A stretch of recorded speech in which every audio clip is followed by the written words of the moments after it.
Assalamualaikum warahmatullahi wabarakatuh. Hari ini saya nak buat ulasan perlawanan di antara Sabah versus Kuching City dalam derby Borneo, yang mana Sabah menang 2-1. So Sabah meneruskan rentak kemenangan lah pada perlawanan ni. Tetapi sayang apabila perlawanan ni berlangsung di Kuching, yang mana boleh dikatakan stadium ataupun keadaan padang berada dalam keadaan yang memang tidak memuaskan dan dia mengganggu rentak corak permainan kedua-dua pasukan. Jadi kita boleh tengok kedua-dua pasukan menggunakan alternatif yang paling terbaik di dalam padang keadaan tersebut adalah dengan bermain dengan long and direct football sahaja. So banyak bola-bola dihantar lebih direct kepada bahagian striker berbanding untuk bermain daripada segi short passing dan sebagainya. Sebab kalau nak main short passing, nak main tactical macam biasa Sabah main, memang akan merencatkan dan juga mengganggu rentak permainan pasukan Sabah lah. So memang kalau bawa bola pergi depan sikit, dia akan tersekat disebabkan keadaan padang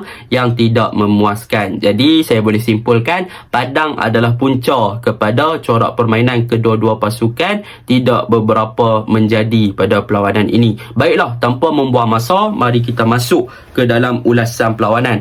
Untuk ulasan perlawanan kali ini, saya akan mulakan dengan pasukan Sabah, yang mana pasukan Sabah punya perkara positif yang boleh saya katakan pada perlawanan ni, mereka sebenarnya berjaya untuk menjaringkan 2 gol yang lawa yang menarik untuk kita bincangkan. Sebab apa? Sebab walaupun dalam keadaan padang yang becok, tetapi mereka menjaringkan 2 gol dari segi open play yang memang lawa, dan memang itu adalah identiti bagaimana Sabah menjaringkan gol. Sebagai contoh, gol yang pertama dijaringkan oleh Sadir Ramdhani berpunca daripada Daniel Ting punya throw in kepada Pak Tesu, yang mana di situasi ini apa yang kita boleh lihat dalam keadaan tersebut, Sadir Ramdhani pada mulanya dia cuba untuk mendekatkan diri dengan kawasan throw in, tetapi apa yang dia buat lepas tu, dia hanya menarik pertahanan pasukan lawan untuk follow dengan dia, tetapi untuk melepaskan diri dia daripada marking yang dilakukan oleh pemain Kuching City tersebut lah.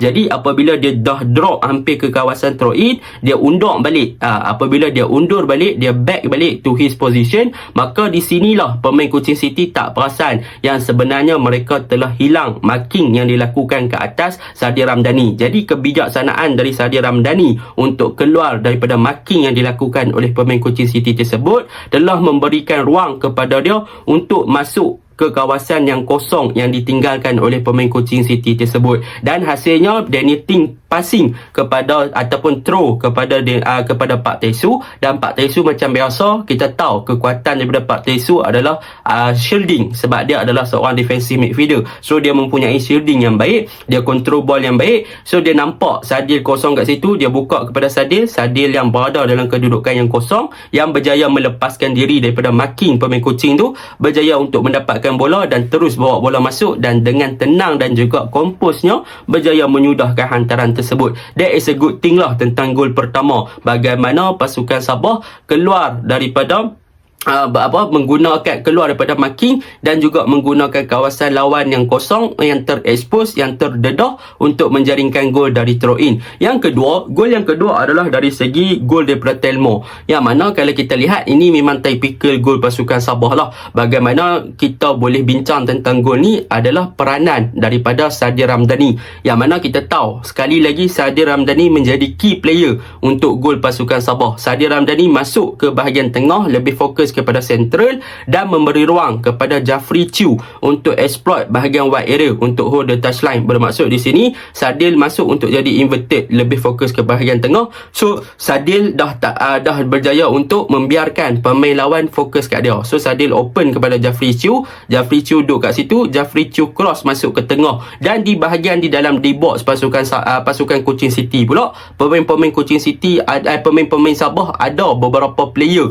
di dalam kotak penalti. So bermaksud ada 2 ataupun 3 player Sabah di dalam D-box untuk bertindak as a receiver apabila Jafri Chew hantar bola tersebut ke dalam kotak penalti. Jadi apabila bola sampai ke dalam kotak penalti, maka sekiranya seorang ataupun seseorang pemain Sabah terlepas, yang pertama dia relak terlepas, maka akan ada pemain lain yang akan sambut, dan hasilnya Telmo berjaya sambut bola tersebut. So yang pertama ni yang boleh saya katakan Sabah berjaya untuk memanfaatkan mereka punya identical ataupun identiti dalam corak menyerang untuk menjaringkan 2 gol. Even bermain dalam keadaan padang yang becok, benda tu adalah benda yang bagus, yang berjaya dilakukan oleh pasukan Sabah. Itu perkara pertama yang saya suka lah tentang pasukan Sabah. Yang kedua, saya suka tentang pasukan Sabah ni adalah dari segi defend mereka. Yang mana untuk pada perlawanan ni kita boleh tengok bagaimana Kuching City bermain dengan corak menyerang yang agak bagus, sebab mereka bermain di home dan mereka pun dah biasa kemungkinan bermain di padang seperti tersebut. Jadi mereka nampak agak selesa dalam situasi fasa menyerang. Jadi apa yang dilakukan oleh pasukan Sabah punya defend, mereka banyak melakukan offside trap untuk memastikan yang Kuching tak berjaya untuk masuk ke dalam D-box mereka lah. Yang mana pada awalnya offside trap yang dilakukan oleh pemain Sabah ni berjaya untuk memerangkap pemain seperti Kamara dan sebagainya untuk berada dalam kedudukan offside, sehinggalah gol yang dijaringkan oleh Kamara pun berada dalam kedudukan offside. Sebab apa? Sebab Sabah tahu dalam situasi padang macam tu Kuching akan bermain dengan lebih direct dan lebih kepada long ball. Jadi mereka cuba buat offside trap dan berjaya, tetapi sayang gol daripada Kamara tetap diberikan. Tetapi apa-apa pun tetap perlu diberi pujian kepada pertahanan Sabah yang memang sangat kompak dan sangat bagus daripada segi bertahan dalam mengekang asakan yang dilakukan oleh pemain-pemain Kuching City pada perlawanan ni. Itu yang kedua lah. Yang ketiga, apa yang boleh kita lihat pada perlawanan ni, Sabah bermain dengan direct and long ball juga, dan kelebihan Sabah sebenarnya mereka cuba untuk menggunakan kelebihan fizikal yang ada pada Darren Lock di bahagian hadapan. Tetapi sayang Darren Lock kena cover ataupun kena maki dengan Elton Pereira. Itu sebab memang boleh dikatakan fizikal versus fizikal, siapa yang kuat lagi menang lah. Jadi kebanyakannya gerakan-gerakan long ball dengan direct ni boleh dikatakan agak terbatas dan juga agak terbantut. Dan kalau kita lihat juga kepada penggunaan winger seperti Jelton dan juga Sadil yang mempunyai kelajuan dalam padang sebegini, Sabah tak boleh nak utilize ataupun tak boleh nak gunakan kemampuan mereka untuk exploit pasukan lawan dengan gerakan-gerakan pantas lah, sebab keadaan padang yang becak. Jadi secara rumusannya boleh dikatakan Sabah tak bermain seperti biasa disebabkan keadaan padang. Mereka pun lebih kepada defend dan mereka berjaya untuk manfaatkan peluang-peluang yang mereka ada untuk menjaringkan gol. Manakala Kuching City mereka lebih bermain dengan open, tetapi open pun mereka lebih kepada direct, tapi macam biasa juga mereka still juga tak boleh nak exploit dan juga masuk ke dalam D-box pasukan Sabah disebabkan ketahanan pasukan Sabah yang padu. Dan begitu juga dengan defend pasukan Kuching City, mereka juga padu daripada situasi mengekang direct and long ball daripada pasukan Sabah. Cumanya Kuching City melakukan 2 mistake yang tak sepatutnya mereka lakukan lah, yang menyebabkan mereka punya kedudukan terekspos dan Sabah memanfaatkan peluang tersebut untuk menjaringkan gol. 2 gol sekaligus membawa 3 mata pulang. So itu je lah ulasan saya. Keadaan padang memang tak memuaskan lah. Kena tukar pandang. Assalamualaikum.